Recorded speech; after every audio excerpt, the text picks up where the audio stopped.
Bom, pessoal, a Prof está de volta, só que agora com ciências naturais, ciências da natureza. Você pode abrir aí sua apostila na página 178. O olfato. O olfato é o sentido que percebe os cheiros, os odores. As estruturas envolvidas nesse sentido estão localizadas na cavidade do nariz. Dentro do nariz, há terminações nervosas que captam as mensagens relacionadas ao cheiro e as enviam ao cérebro. O cérebro encarrega-se de classificar os odores e identificar os objetos pelo olfato, relacionando o cheiro ao objeto. O nariz também é responsável pela captura do ar que vai para os pulmões, a inspiração, e sua posterior eliminação, que é a expiração. Observem aqui na imagem, nós temos uma criança que pode reconhecer uma flor apenas pelo seu cheiro. Então, o olfato é o órgão, é o sentido que nos faz perceber os cheiros bons e os cheiros ruins, tá? E é através da cavidade que está dentro do nosso nariz. Então, através do olfato, eu posso até reconhecer que objeto é, sem mesmo que eu coloque a mão. Uma comida, uma fruta, tá? Então, através do olfato, eu consigo sentir esse cheirinho e já mandar para o meu cérebro, e o meu cérebro lembrar do alimento ou do objeto que eu estou cheirando, se não for a primeira vez. Só que também podemos sentir cheiros que não é muito legal, né? Tem alimentos que não tem o cheiro tão gostoso, cebola, alho. A prof não gosta tanto assim do cheiro, a não ser quando está fritando. E tem também um odorzinho que sai lá do nosso pezinho, se nós não lavarmos ele direito e ficar com o pé sujo dentro de um calçado fechado. Aí quando tiramos vem aquele cheirinho de chulé. Então temos que cuidar, né? Então, esse é o olfato. E o órgão responsável pelo nosso olfato é o nosso nariz.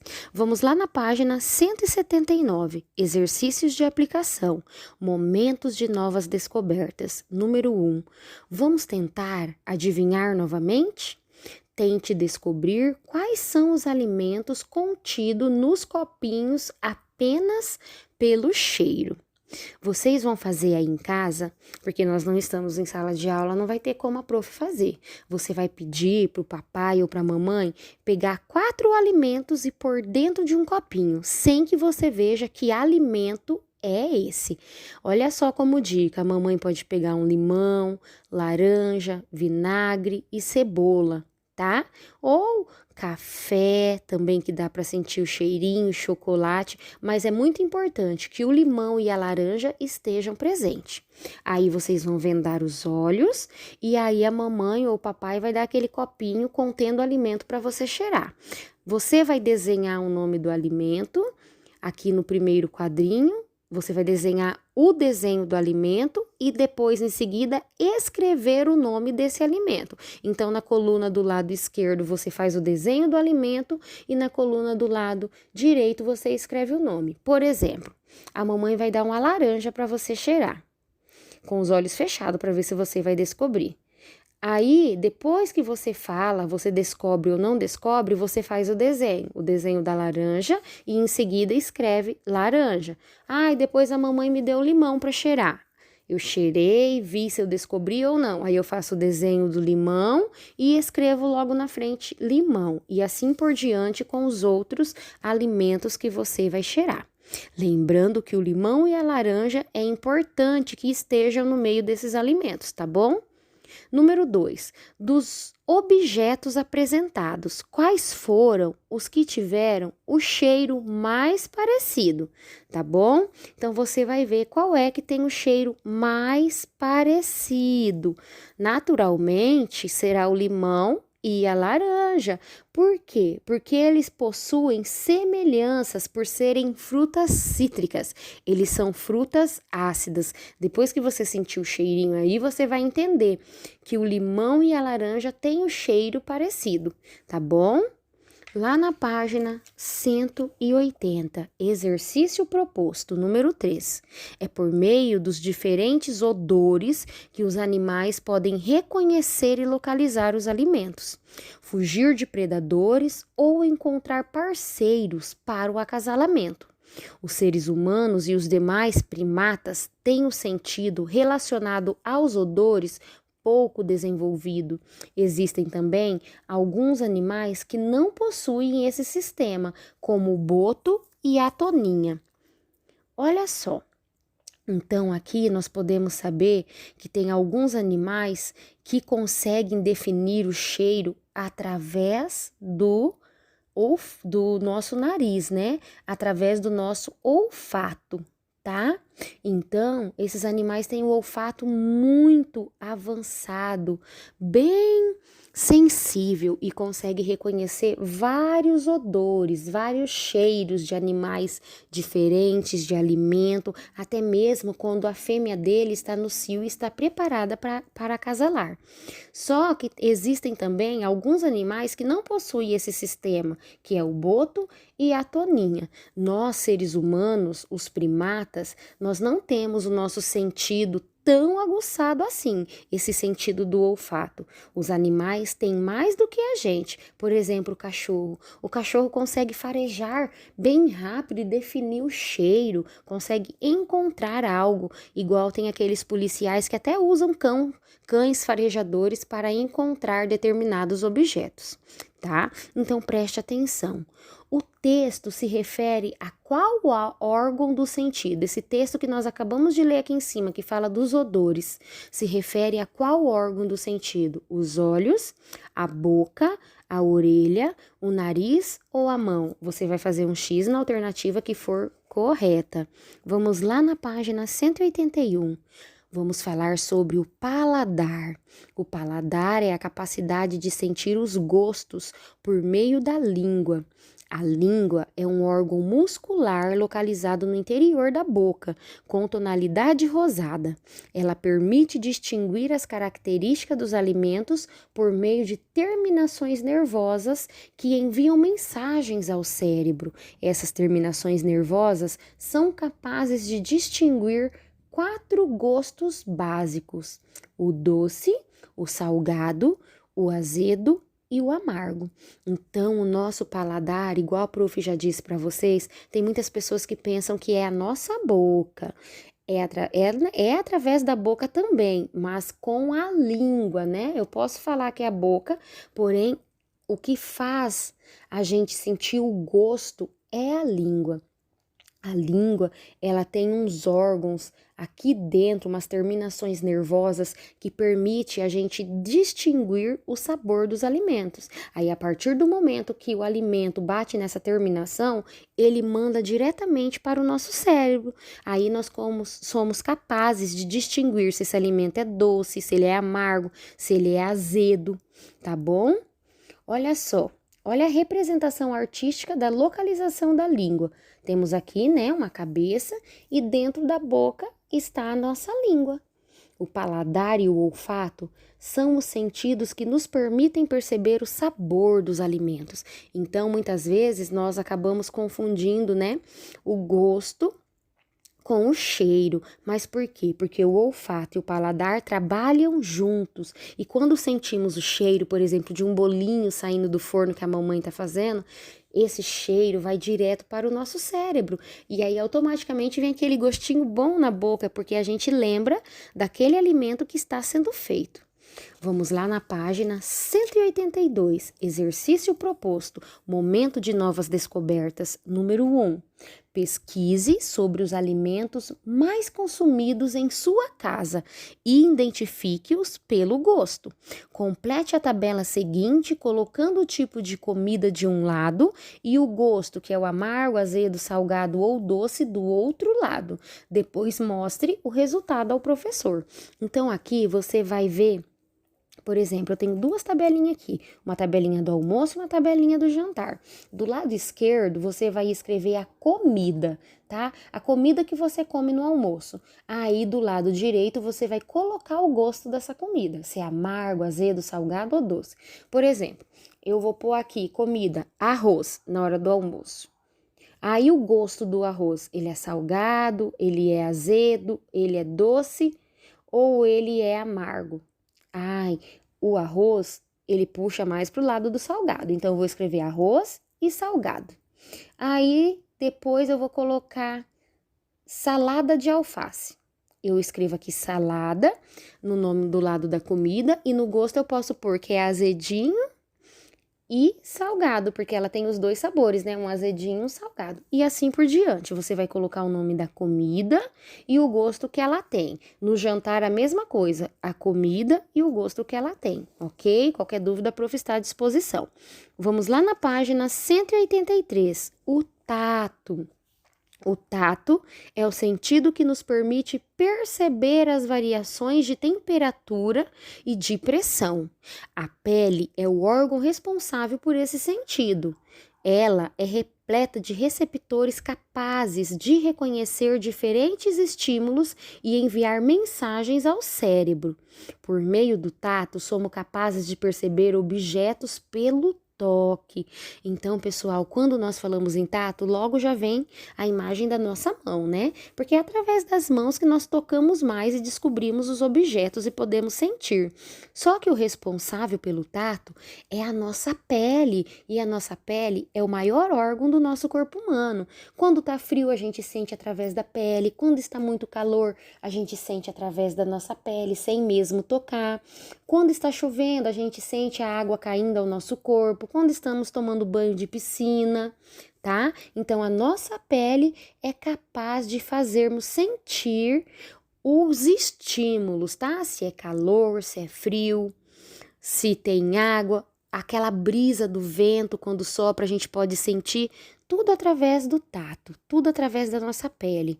Com o tato, percebemos o frio, o calor, o vento, a umidade e muito mais, ok? Vamos lá na página 184, exercícios de aplicação. Olho vivo, número 1. Observe a tirinha a seguir. Qual sentido fez a personagem acordar? Olha só, nós temos aqui a Mônica com uma corda amarrada no dedo, né? E aí os meninos puxam e ela acorda. Qual sentido fez a Mônica acordar? A visão, o equilíbrio, o olfato ou o tato? O que fez a Mônica acordar? Marque a alternativa correta. Vamos continuar. Exercícios proposto. Olho vivo, número 2. Escreva com uma palavra as possíveis sensações de cada situação representada nas imagens a seguir. Então, aqui você vai pôr que sensação a pessoa está sentindo.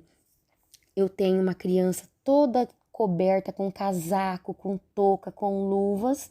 Eu tenho logo abaixo uma menininha com um guarda-chuva, eu tenho um menino logo acima brincando na água e tenho um coqueiro com as folhas balançando. Descreva, você vai falar com uma palavrinha só, qual é a sensação que está acontecendo aqui em cada situação. Qualquer dúvida, a prof está à disposição. Vamos lá na página 185. Superando obstáculos. Embora o ser humano tenha 6 sentidos, algumas pessoas possuem alterações em algum deles. É comum conhecermos pessoas com alguma deficiência na audição ou na visão. Essas pessoas, no entanto, desenvolvem outras habilidades que lhes permitem superar as dificuldades relacionadas às suas deficiências. Pessoas com deficiência auditiva podem usar aparelhos que amplificam os sons e a linguagem dos sinais, as libras, que é a língua brasileira de sinais, para estabelecer normalmente uma comunicação com todos. Já as pessoas com deficiência visual ou baixa visão Pode, por exemplo, ler utilizando publicações em braille, que é um sistema de leitura com base no tato. O uso de óculos pode corrigir algumas dificuldades visuais. Preste atenção, logo aqui em cima nós temos uma folha impressa em braille. Normalmente, quem usa esse tipo de material é as pessoas que têm deficiência visual. Tem algumas que podem ser corrigidas através de óculos, de lente de contato, mas infelizmente tem alguns casos que a pessoa perde totalmente a visão e não consegue ver nada, nem o óculos ou a lente de contato pode resolver. Aí, para poder se comunicar, para fazer leitura, eles usam esse sistema em braille, é como se tivesse um alto relevo, umas bolinhas que você toca e pode sentir. Se você tiver alguma caixinha de remédio em casa, normalmente nelas tem também esse alto relevo que dá para sentir esse braille. Então é através do braille que as pessoas que têm problema na visão conseguem ler e se comunicar. Mas nós temos também as pessoas que têm problema na audição, que não conseguem escutar. Tem alguns que têm problemas leves, que um aparelho auditivo já ajuda, mas tem pessoas que infelizmente também perdem toda a audição. Aí eles se comunicam através das libras, que vocês conhecem muito bem, né? Aqui nós temos a apresentação, a representação do alfabeto na língua brasileira de sinais, que é as libras. As libras vocês também conhecem com o professor Bruno, né? Quem já era aluno do COC fazia a aula de libras com o professor Bruno. Então, o braille é para quem tem deficiência auditiva e a libras para quem tem deficiência visual. Vamos lá na página 186. Exercícios de aplicação. Diversão à vista. Número 1. Que tal brincar? Nessa brincadeira, você perceberá o que significa superar obstáculos. Forme um grupo com 3 pessoas, um terá uma venda nos olhos, outro uma venda na boca e o terceiro tampões nas orelhas. Percorra o caminho traçado pelo professor em grupo, com um ajudando o outro. Infelizmente, mais uma vez, nós não estamos na sala de aula, então não tem como a prof fazer com vocês, mas vocês podem fazer em casa com a família. Se você tiver 3 integrantes em casa, um pode tampar o olho, outro pôr uma venda na boca, né, um pano na boca, e o outro tapar os ouvidos. E aí vocês vão se ajudando uns aos outros para ver como que vão se sair, né? Sentir um pouquinho de como é não ter visão, como é não poder falar, como é não poder ouvir, né? Deve ser muito chato, por isso temos que agradecer ao Papai do Céu por nós sermos perfeitos, ok? Número 2, converse com os colegas e com o professor sobre o que vocês acharam da brincadeira proposta. Em seguida, registre o trajeto percorrido por você e seus colegas. Então, aqui nesse espaço aqui embaixo, nessas linhas, né, como se fosse uma folha de caderno, na atividade número 2, você vai relatar como que foi a sua experiência aí em casa, você fazendo esse tipo de brincadeira, tá bom? Qualquer dúvida, a prof está à disposição. Vamos lá na página 187, a nossa última página de Ciências da Natureza. Exercícios propostos. Ative a memória. Número 3. Observe as fotos a seguir e escreva a linguagem retratada em cada uma delas. Então, você vai dizer, vai escrever que tipo de linguagem aqui está aparecendo. No primeiro quadro, eu tenho uma menininha, né, fazendo gestos com a mão. No primeiro quadrinho, que linguagem ela está usando? E no segundo quadrinho, eu tenho uma pessoa ali, eu só vejo as mãozinhas tocando em cima desse alfabeto aqui, né, que tem alto relevo. Então, que linguagem está sendo retratada aqui, tá bom? Qualquer dúvida, a prof está à disposição. Vamos lá na atividade número 4. Observando a imagem ao lado, podemos perceber que um homem com deficiência visual. Com base nessa informação, assinale a alternativa que contém os sentidos que este homem pode usar para substituir o sentido da visão que ele não possui. Então, aqui ao lado, eu tenho um senhor que ele tem problema visual. Ele está segurando uma bengala e tem um cão-guia também. Tá bom? Então você vai marcar aqui um X na alternativa correta, que tem o sentido que ele pode substituir pela visão. É o equilíbrio e o olfato, o paladar e o olfato, o tato e a audição ou a audição e a visão? Você vai fazer um X na alternativa correta. Tem somente uma alternativa correta, ok?